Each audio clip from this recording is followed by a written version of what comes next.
Aujourd'hui, nous allons parler d'une chose simple, mais puissante.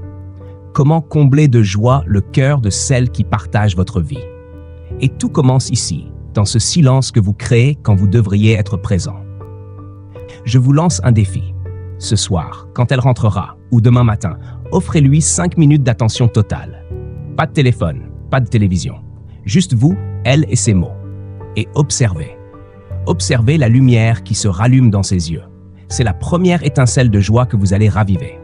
Mais cette attention, cette présence, doit s'appuyer sur un socle de vérité, un socle que l'on appelle l'intégrité. Une fausse promesse, c'est un poison doux. On croit faire plaisir sur le moment, mais on construit une attente. Et quand cette attente s'écroule, elle emporte avec elle un peu de sa confiance. La déception d'une promesse non tenue est bien plus amère que la déception de ne pas avoir eu la promesse. Voyez-vous la différence? La sincérité désarme la déception. Je ne peux pas est bien plus respectueux qu'un oui qui ment. Privilégiez les petites promesses tenues au grand serment en l'air. Chaque petite promesse tenue est une brique que vous ajoutez à la maison de votre amour. Et cette maison, elle a besoin d'être entretenue, pas seulement avec des mots, mais aussi avec des actes concrets qui prouvent votre engagement. Ici, il faut aller au-delà de l'argent. Être avare, ce n'est pas seulement être radin. C'est être avare de son temps, de son énergie, de ses compliments, de sa générosité d'esprit. Chaque non systématique, surtout quand il n'est pas justifié, envoie un message « tu ne le vaux pas ». La générosité, c'est l'art de montrer qu'elle a de la valeur à vos yeux. Ce n'est pas tout acheter, c'est être créatif. Un petit cadeau inattendu, un effort fait avec le sourire, un sacrifice de temps pour elle. C'est une monnaie bien plus précieuse que l'argent. Et le plus beau cadeau, celui qui ne coûte rien, mais qui vaut tout, ce sont les mots qui nourrissent l'âme. Ne sous-estimez jamais la puissance des mots. Ils sont l'eau et la lumière qui font s'épanouir la fleur de son estime. « Je t'aime » est un ancrage. « Tu es belle » est un baume. Mais ne soyez pas générique. Soyez poète. Trouvez ce qui est unique en elle.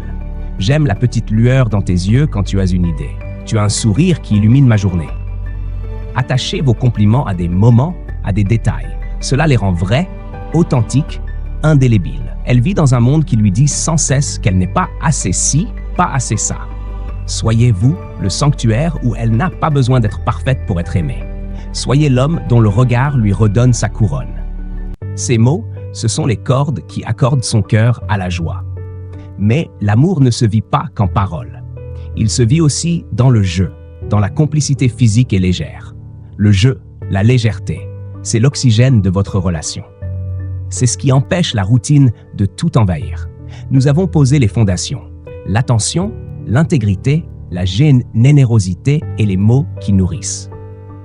Maintenant, plongeons dans la dynamique vivante de votre relation, là où la magie opère au quotidien. Parlons de cette complicité unique, de ce langage secret que vous seuls partagez. Jouer avec elle, c'est lui rappeler que l'homme qu'elle aime est aussi son meilleur ami. Une petite blague, une taquinerie, un surnom idiot, jouer avec ses cheveux. Ce sont des gestes qui disent « Je te vois, je suis en lien avec toi et je suis heureux d'être simplement ici, avec toi ». C'est le ciment invisible de votre intimité. Cela brise la monotonie et rapporte une fraîcheur incroyable.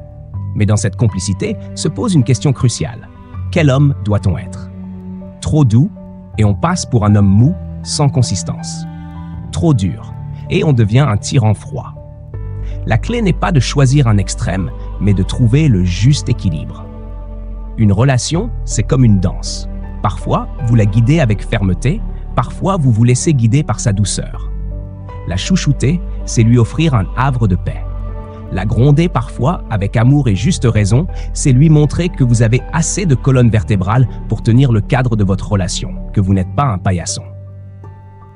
Elle n'aime pas les hommes trop mous, car un homme sans conviction est un homme dans lequel on ne peut pas avoir confiance. Mais attention, il y a une ligne rouge absolue infranchissable. Jamais, au grand jamais, vous ne devez faire semblant de lever la main sur elle. La peur n'a rien à voir avec le respect. Vous devez être son rocher, pas son bourreau. Pour être son rocher, vous devez comprendre d'où elle vient, son histoire. Sa forteresse, c'est sa famille. Aimer ses frères et sœurs et respecter ses parents, ce n'est pas une option. C'est un respect fondamental pour une partie d'elle-même. Vous n'épousez pas seulement une femme, vous accueillez tout un univers dans le vôtre. En honorant sa famille, vous l'honorez elle. Vous lui dites « Tout ce qui t'a fait est précieux à mes yeux ». Et cette femme que vous aimez et respectez, elle a une intelligence, une vision du monde qui vous enrichit. Permettez-lui de vous conseiller. Demandez-lui son point de vue. Vous serez surpris par la clarté et la perspicacité qu'elle peut apporter à vos propres défis. Respectez ses opinions, même si elles diffèrent des vôtres.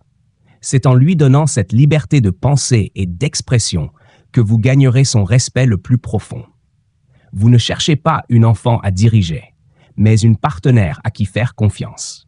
C'est justement cette confiance, ce respect et cette liberté qui forment le vaccin contre les deux poisons mortels de l'amour. Le premier poison, c'est la prise pour acquise. C'est le ronronnement mortel de la routine, où l'on cesse de voir les efforts de l'autre, où l'on cesse de se remercier, de se courtiser. Ne tombez jamais dans ce piège.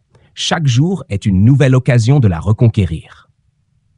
La deuxième femme la plus heureuse au monde, c'est celle dont le mari courtise encore son épouse. La première, c'est l'épouse qui est courtisée. Le second poison, le plus toxique, c'est la tromperie. C'est la trahison ultime qui détruit tout sur son passage. La confiance, l'estime, les souvenirs, l'avenir. C'est une bombe à fragmentation qui blesse tout le monde. Si vous respectez ne serait-ce que la moitié des principes dont nous avons parlé, la tromperie n'est même plus une option envisageable dans votre esprit. Vous chérissez ce que vous avez construit. Alors, que retenir de tout cela? L'idée n'est pas de suivre une liste de règles à la lettre, mais d'incarner une philosophie. C'est un état d'esprit, celui d'un homme présent, intègre, généreux, poète, joueur, équilibré, respectueux et fidèle. Vous ne cherchez pas à être parfait, vous cherchez à être conscient. Conscient de la perle rare que vous avez à vos côtés. Chaque geste, chaque parole, chaque attention est un pétale que vous déposez sur le cœur de votre femme. Et pétale après pétale, vous comblez son cœur de joie. Ce n'est pas une destination, c'est un voyage. Le plus beau des voyages. Alors prenez sa main et continuez à construire, jour après jour, ce chef-d'œuvre qu'est votre amour.